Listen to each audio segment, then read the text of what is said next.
Donald Trump's gutter talk about women shows yet again that he is bad news. The problem is that Hillary Clinton is far worse.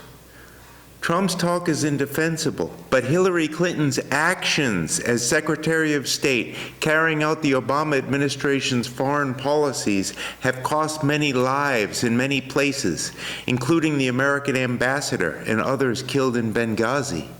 Women have a right to be offended by Trump's words, but women have suffered a far worse fate from Secretary Clinton's and President Obama's actions.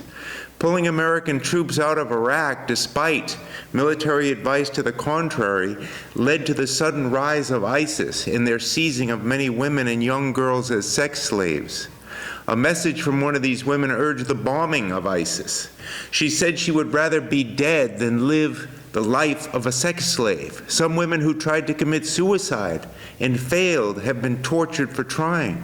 Meanwhile, President Obama tried to downplay ISIS with flippant words by calling them the junior varsity. His half-hearted, foot-dragging military response has allowed ISIS to parade before the world as triumphant conquerors, appealing to disgruntled people in Western countries to carry out terrorist attacks in support of their cause.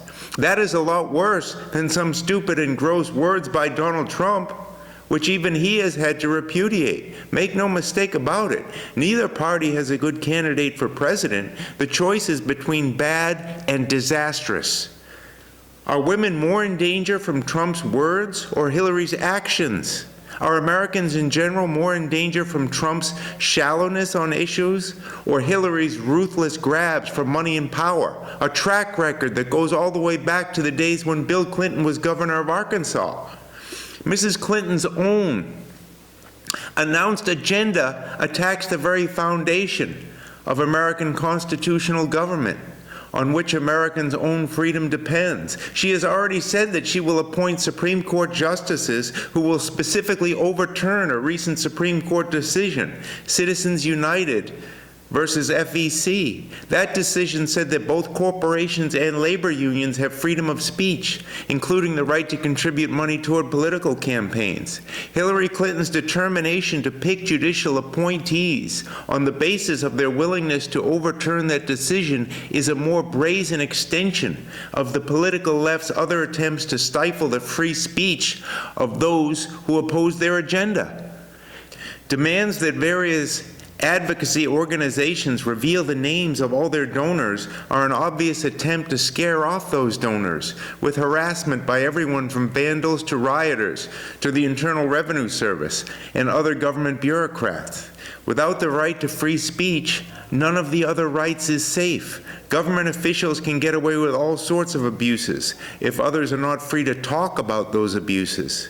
Despite Hillary Clinton's claims to be a champion for black people, her political agenda threatens the education of black children, the employment of black adults, and the physical safety of black communities. Mrs. Clinton is on the side of the teachers' unions that want to stop the expansion of charter schools, even though these are among the very few places where black children can get a quality education to prepare them for a better future. Here, as with other issues, her public statements are contradicted by her actions. No law has done more damage to the employment prospects of young blacks than the federal minimum wage law. But nothing is easier or more popular than for some politician to raise the minimum wage, despite the fact that unemployment rates among black young children have skyrocketed to several times what they were before. You don't get any wage at all when you are unemployed. And if you are young and unemployed, you don't get any job experience to help you rise up the ladder when you don't get on the ladder. As for safety in the black community, Hillary Clinton has allied herself with those who demonize the police. The net result has been a sharp increase in the number of blacks killed by other blacks as criminal elements take control of the streets when the police are not allowed to.